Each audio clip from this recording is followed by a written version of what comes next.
नमस्कार, मेरा नाम डॉक्टर श्वेताब वर्मा है। मैं मेदांता अस्पताल लखनऊ में कार्यरत associate director spine surgery department में हूँ। आज मैं आपके साथ कुछ महत्वपूर्ण जानकारी फिजियोथेरेपी के बारे में साझा करना चाहता हूँ। अक्सर ये देखा गया है कि स्पाइन के पेशेंट्स अगर अपने इलाज से संतुष्ट नहीं हैं या कुछ प्रॉब्लम्स उनको बार बार आ रही हैं, तो वो अक्सर कहीं न कहीं जाकर के फिजियोथेरेपी शब्द का सहारा लेकर के एक्सरसाइज करते हैं। अब इस जगह ये बात समझनी बहुत ज़रूरी है कि फिजियोथेरेपी वास्तविकता में है क्या। हमारे पीठ में जो हमारी संरचना है उसमें हड्डियां हैं, जॉइंट्स हैं, मसल्स हैं, लिगामेंट्स हैं और टिश्यूज हैं। जब भी आप अपना कोई काम करते हैं तो ये सारी ढांचा ये हमेशा स्ट्रेस में रहता है और एक समय के बाद इसमें थकान के लक्षण आते हैं, जैसे पीठ में सदैव दर्द होना, झुकने पर पैरों में झुंझुनाहट होना या साथ साथ अन्य कई सारी कमर के बीचों बीच दर्द होना। ऐसे कई सारे तमाम प्रॉब्लम्स हमारे बीच में देखने को मिलती है। अगर प्रॉब्लम्स अगर देखेंगे एक क्रिटिकल नजरिए से देखेंगे आप, तो स्पाइन की प्रॉब्लम्स 60-70% टाइम्स मांसपेशियों में थकान, कमजोरी और उनके फॉल्टी लोडिंग की वजह से होती है। तो ऐसी स्थिति में जो मसल्स कमजोर पड़ जा रही है उनको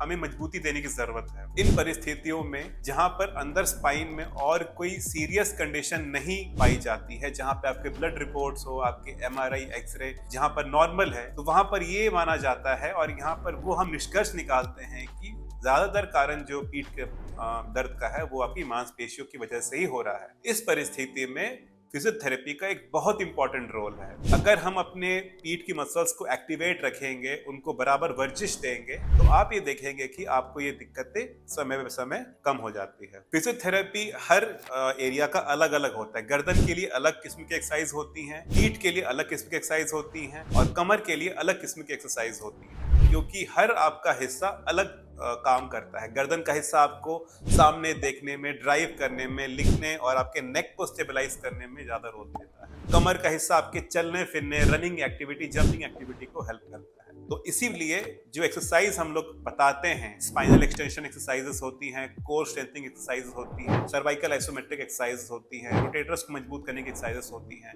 तो ये अलग अलग हिस्सों के लिए है।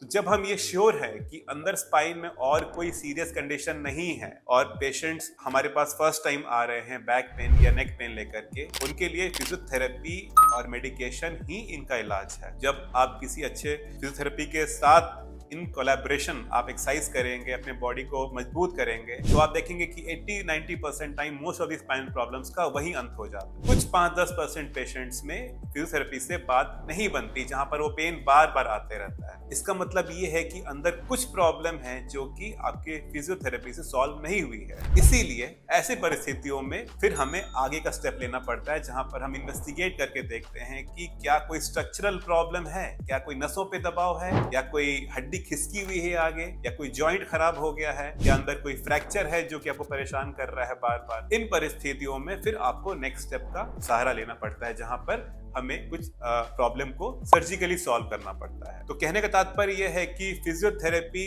Is the main treatment in most of the spinal problems, जहां पर मांसपेशियों में प्रॉब्लम है, फॉल्टी पोस्चर है, गलत जीवन शैली का लोग पालन कर रहे हैं। लेकिन अगर पेन बरकरार है और आपकी स्पाइन में प्रॉब्लम दिख रही है एमआरआई में, तो फिर आपको फिजियोथेरेपी के बियॉन्ड जाने की आवश्यकता है, बिकॉज समय रहते इलाज करना बहुत इंपॉर्टेंट है। अगर प्रॉब्लम वाकई में सीरियस है, नसों पे दबाव है, कई बार पेशेंट्स के पैरों में कमजोरी आने लग जाती है, पैरों में झुंझुनाहट इतना ज्यादा बढ़ गया है लेकिन चला नहीं जा रहा है, लेकिन फिर भी फिजियोथेरेपी कराकर समय व्यर्थ करने की आवश्यकता नहीं है। जहां पर प्रॉब्लम बढ़ गई है वहां पे आपको तुरंत उसको प्रॉम्प्टली एड्रेस करना है और आवश्यकता पड़ने पर उसको सर्जिकल प्रोसेस को भी आपको इस्तेमाल करना पड़ सकता है। तो इसीलिए आप अपने बैक का विशेष ध्यान रखें, एक्सरसाइज करें, बॉडी फिट रखें, ताकि प्रॉब्लम्स शुरुआत ही ना हो। और अगर होता भी है तो आप डेफिनेटली 6 से 8 हफ्ते या 3-4 महीने आप एक्सरसाइज करें, बॉडी फिट रखें, प्रॉपर फिजियोथेरेपी कराएं और उसके बाद अगर प्रॉब्लम सॉल्व नहीं होती है तो अपने स्पाइन स्पेशलिस्ट से परामर्श लें। वो आपको उचित सलाह देंगे कि प्रॉब्लम कहां पर है और इसका जड़ समेत इलाज क्या है संभव। नमस्कार।